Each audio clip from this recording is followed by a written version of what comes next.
Tinubu's legal team in planned attempt to change Tribunal's judgment. PDP gives details.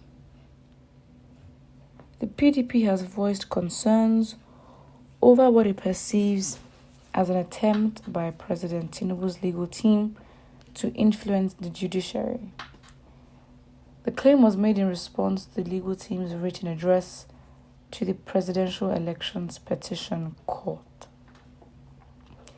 The National Publicity Secretary of the PDP, Honorable Debo Olagunagwa, made the claim in a statement in Abuja on Monday. He described the contents of the address by the legal team, which represents the APC and the president, as a calculated effort to unsettle the judiciary. He said, the PDP asserts that the threat contained in the written address by lawyers to Asiwaju Bola Ahmed Tinubu and the APC to the Presidential Election Petitions Court is a preemptive move to intimidate the judiciary. So why would you believe that?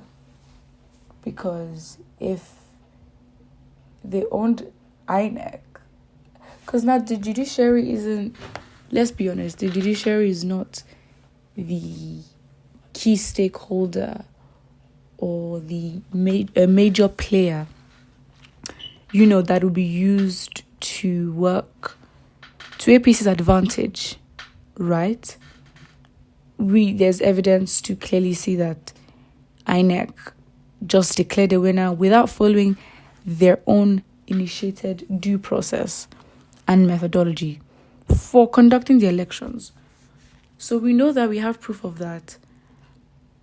Yet, Tinubu was inaugurated, right? He was declared winner. Months after he was inaugurated, on his inauguration day, he got to work. He removed the fuel subsidy.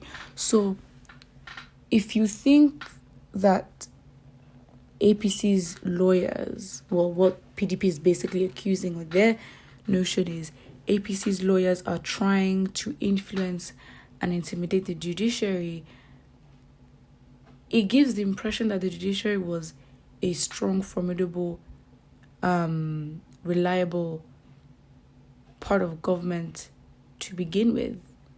But when something has already been compromised and tampered, would you still describe it as, being intimidated or something's going to change? You don't. So, in a planned attempt to change the tribunal's judgment, I don't think that the APC are really going to do some, will really go out of their way to do it. And let's logically think about the likely outcomes. First of all, if this is then true, it means that whatever happens, then Tinubu will remain president.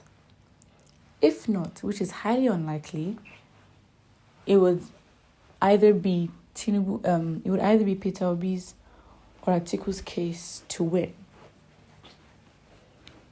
But in both circumstances, it is very likely for, an uprising and an unrest to play out, because you have to look at Tinubu's grip. You have to look at Tinubu's strategy and his link and his methods of getting to where he is now. Thuggery, intimidation, use of gangs and, strategic people in places. So imagine the clash that would exist, especially when you look at the context of what the pre-election tension was like. Not just on political ideologies and preferences and different candidates, but on religious and ethnic lines. Tension now exists, especially in a place like Lagos. So, thinking of all this together, what is the chance and likelihood, first of all, that APC wouldn't win this case and it wouldn't go into Tinubu's favor? It's very likely. But in the very unlikely, highly unlikely sense that a miracle happens from above, right? And Peter Obi is actually declared winner.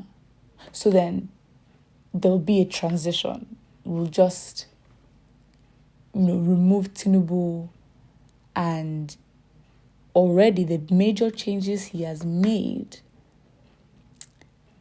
and then inaugurate Peter Obi, and then everybody would move on.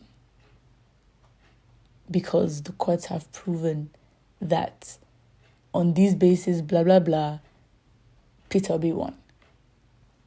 So in an ideal sense, you think that would happen and Nigeria would be fine. I just think we need to get realistic. Because around this case, a lot of narratives every single day will be built. And you can't afford to fall for any of them. You just have to remain calm, informed, and make the best decisions that you can. Because if you're relying on this government or any government to change the country, especially Nigeria, which has deep-rooted issues that go back to colonialism and even very, very deep issues, you're wasting your time.